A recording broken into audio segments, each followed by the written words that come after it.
The force deployed gave a maximum of only 800 fighting soldiers, so the reconstruction mission was limited to the central area of Helmand, around the capital Lashkargah.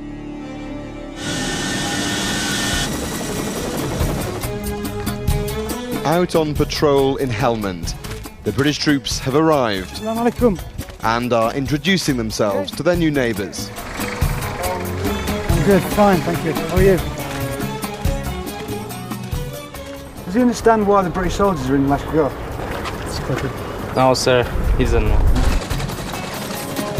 From the moment that troops arrived, Helmand's Afghan governor warned that his authority was being undermined by lawless gunmen in the north. He urged the army to deal with them. His argument was very much on the case saying, I need you to make sure that the flag of Afghanistan flies over all of the district centres. Yeah. Did you resist that to begin with or not? We did. We made it very clear that we were going to be extremely limited in our capability to do other operations. The generals in London judged that deploying north was unsustainable, but the Helmand governor persevered and was supported by the British Embassy in Kabul and the Secret Intelligence Service. By late May, the generals relented. The order was given to defend positions up to 70 miles from the reconstruction area.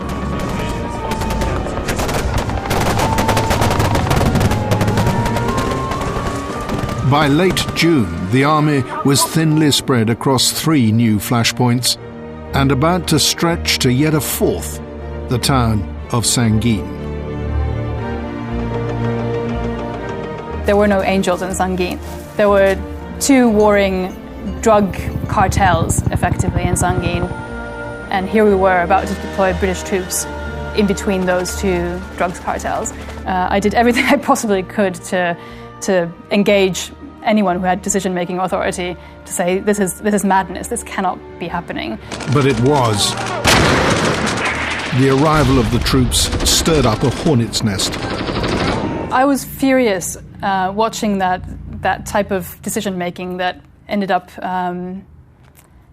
uprooting the entire plan that we'd devised. The summer of 2006 saw the British Army engaged in some of its fiercest fighting in half a century. Watch it shoot! Watch it shoot! Pass up the canard! How does this compare to Iraq? Oh, it's a lot worse. It's a lot better. No, we didn't see any action in Iraq. About here, it's more or less every day you can guarantee small arms fire incoming, like.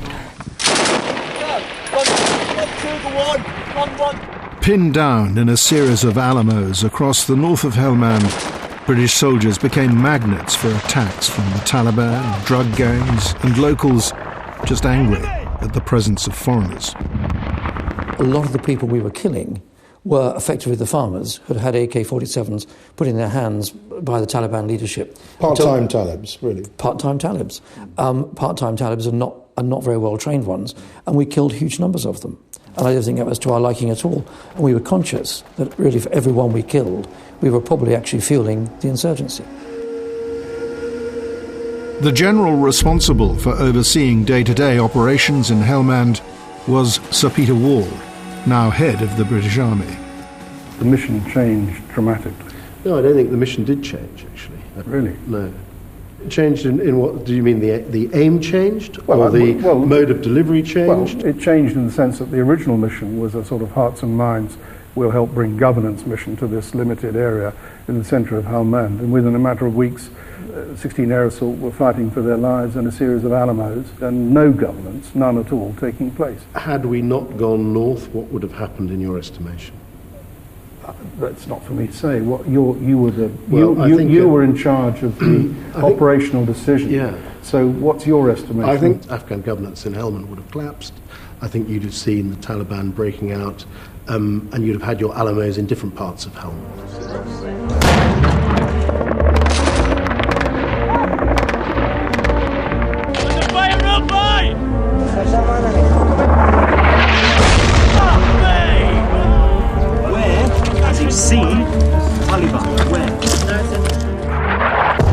The original mission was to win hearts and minds. You would accept, I guess, that if only because we needed to protect our soldiers, that quite a lot of Afghan hearts were lost in the process. Undoubtedly.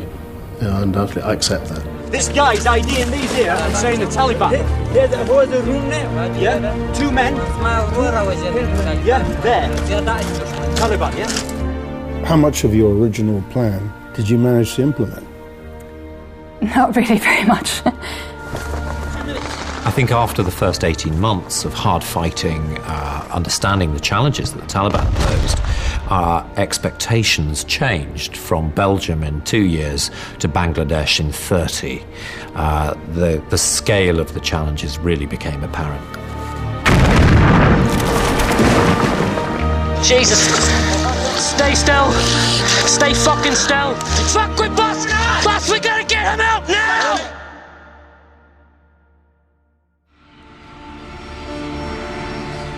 In the first 5 years of the Afghan conflict, 2 British soldiers had been killed in action. In 2006 alone, that rose to 39. A slow drumbeat of death began to roll. Ministers said the sacrifice was about keeping the streets of Britain safe by denying Al-Qaeda a safe haven in Afghanistan.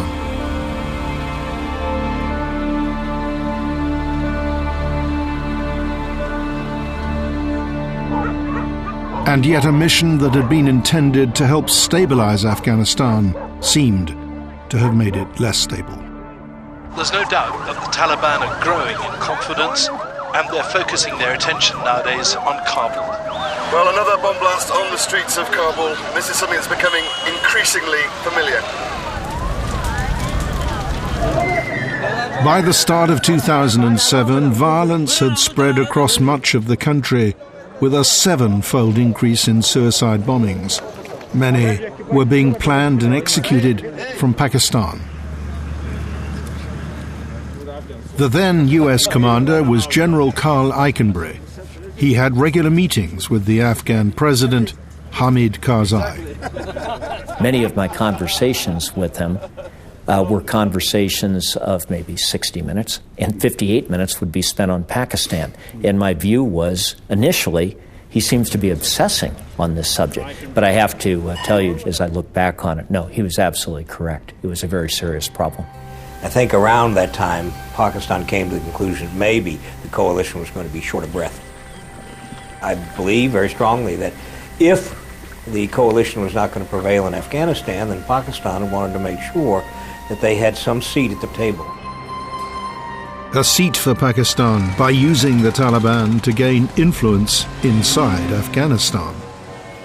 The CIA concluded that America's closest ally in the region could no longer be trusted. Pakistan's intelligence service, the ISI, was playing a double game. You want to know where the headquarters of the Afghan Taliban is? Find the headquarters of the ISI. They're in the same building. We've even had reports of Pakistani officers being killed inside Afghanistan fighting with the Afghan Taliban as expert advisors to them.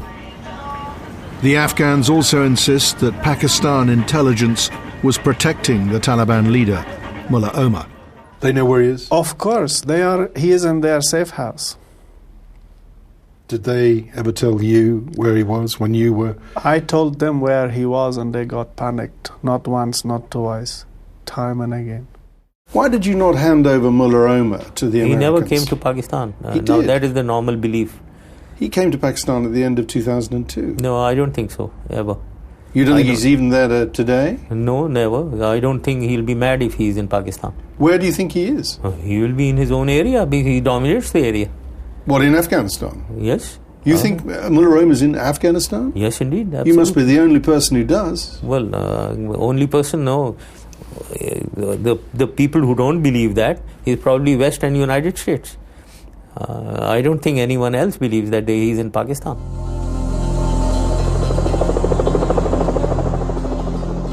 By the end of 2008, many of the Bush administration's major goals for Afghanistan were in reverse. The light military footprint was heavier, 53,000 NATO troops, mostly American, and rising. Washington, once determined to avoid nation building, now spending many billions. And Pakistan, once their friend, was betraying them. America was getting sucked in deeper and deeper, and there seemed no way out. All eyes turned to a new president for fresh thinking. Thank you so much, everybody. Thank you very much. Thank you, everybody. We meet at one of those defining moments. A moment when our nation is at war. We left him a very poor hand of cards with very few choices. When Mr. Obama came aboard, he was immediately faced with, be careful, don't lose Afghanistan. The president asked me to fly with him to California in early March 2009. And after reading my report, we then spent the better part of a couple of hours going through it.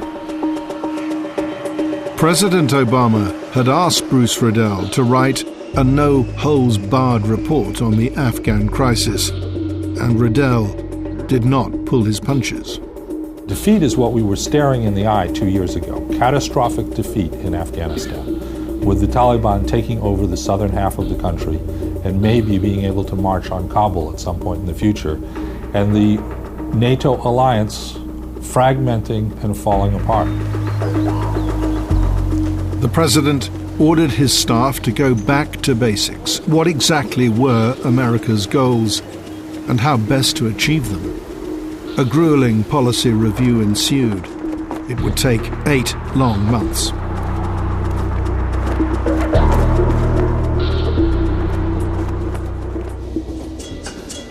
In settings somewhat humbler than Air Force One, an equally bleak picture had been briefed to the British Prime Minister. I was on my way home for the weekend, and I'd got to Cardiff station and just got on the train that goes up the valley, and it was packed out. And suddenly the Prime Minister was on the phone, and you can't not take a call from the Prime Minister. Gordon Brown wanted Kim Hals's assessment of the Afghan government, led by Hamid Karzai. 7 years earlier, Karzai had been seen as Afghanistan's saviour.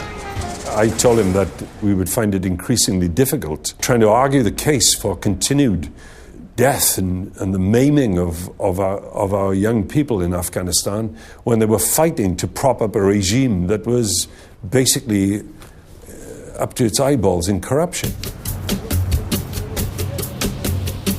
These mansions had sprung up in a part of Kabul exclusively reserved for Afghanistan's military and political elite. Ordinary Afghans could only wonder how such luxuries could be afforded on a government wage. In early 2009, one of the US senators overseeing America's multi-billion-dollar investment in Afghanistan confronted Karzai in the presidential palace. The corruption in the country is rampant. Very frustrating to go there year in and year out and say, when is somebody going to jail in Afghanistan for ripping off the Afghan people? When is somebody connected to the highest narcotics dealer ever going to go to jail in this country?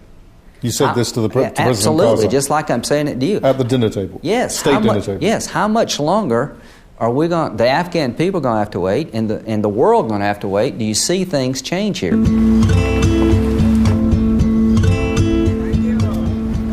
This is Afghan MP Dr. Bashar Dost, famous for giving most of his salary to the poor. In 2004, he resigned as Karzai's planning minister in protest at the epic scale of corruption. Karzai offered to let Bashar Dost head a new anti-corruption commission. He agreed, but only if he could investigate Karzai's cabinet.